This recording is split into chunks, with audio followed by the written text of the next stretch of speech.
Lark Rising Studios. In this video, I'm going to show you how to do bullion knots. Bullion knots are really texturally interesting and can be used on their own or to fill in an area. They can be a little bit tricky when you're first starting out, so I'll be sure to share all my favorite tips and tricks with you. Let's begin. Since bullion knots can be a little bit tricky and they have several steps, we're going to go really slow here at the beginning. So bring your needle up through the back of your fabric, pulling it through to the top until you bump into that knot. Now you can do a bullion knot in various lengths. You can do 1/4 of an inch, 1/2 inch, more. It's really up to you. So reinsert that needle just a little ways away. And we're going to call these spots A and B. A where you brought your needle up and B where you're reinserting it down.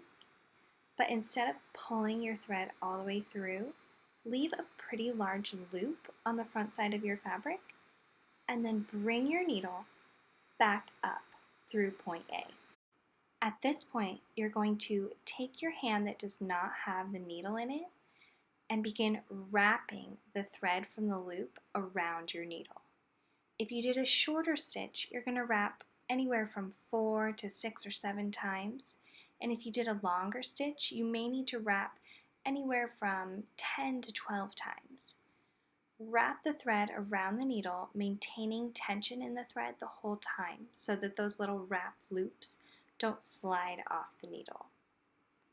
When you feel like you've wrapped enough, then go ahead and carefully begin pushing the needle up through the back side of the fabric with the hand that's behind the hoop, gently holding on to those loops, sliding them off of the needle and onto the thread as you pull the needle up. Carefully guide those loops so that they stay down next to the surface of the fabric, and once you've pulled the thread all the way through, you're going to reinsert your needle at B, at that second place where we inserted our needle in the fabric. So reinsert your needle there, and then go ahead and guide those loops so that they are sitting in a nice, neat row, none of them bunched up or sticking out very far, and make sure you've pulled your thread all the way through to the back side of the fabric. The trickiest part about bullion knots is making sure that all of those little loops are sitting cleanly there.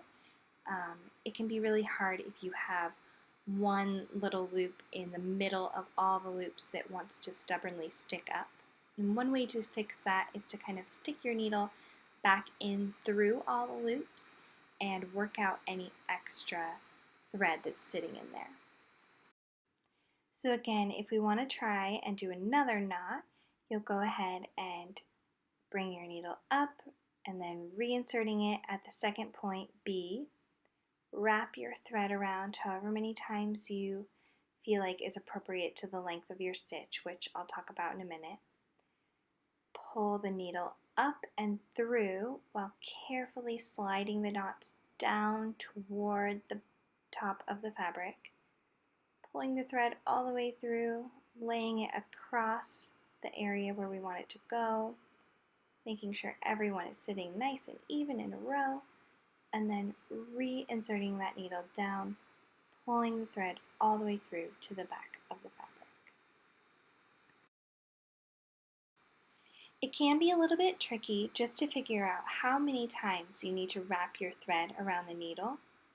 But keep in mind that as you wrap those loops around the needle, it's like stacking them one on top of another like a tower.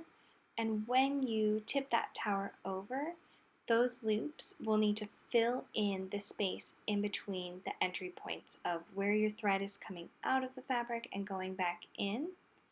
That entire space needs to fill in with those loops of thread. So it is actually okay if you end up doing more loops than can technically fit in the space. That'll just give you a bullion knot that has a tiny bit of a bowed effect. It sits up off the fabric a little bit more, and oftentimes this can make a really cool effect too. It's great if you have time to play around and experiment with the different lengths of bullion knots and making them with different amounts of times of wrapping that thread around. It just takes a little bit of trial and error to get them exactly how you like.